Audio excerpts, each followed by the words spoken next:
One of the great things about the project was the Reolink cameras that we used to document what we were doing. I'm John Toner, the founding director of County Theater. And I'm Gus Perea, and I'm the CEO of Adams Bickle Associates, who was the builder for the County Theater. And we're here in our new auditorium in the County Theater expansion project, which we've been working on for the last year. When we started the project, before we started the project, we talked about having a construction site camera, and we talked to our architects about that. They said, oh boy, that, those can run $10,000, $20,000 to do that.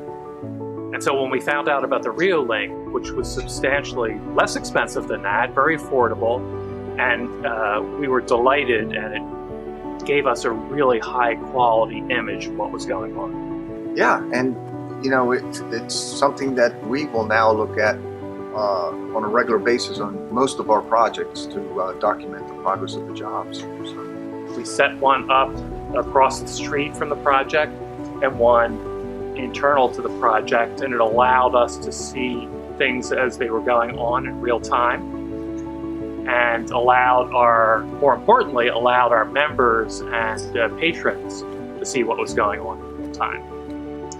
It gave me an opportunity to monitor the construction and events that were happening during the process of the demolition of an existing building that was standing where we are standing right now, and then the erection of the new auditorium, the new building. A really cool thing which we did was to do a time lapse of the project. That's right, so the project was going on over the course of a whole year, and we condensed that to 2020 in 3 minutes, and it was really cool. People loved it. Yeah, that was great.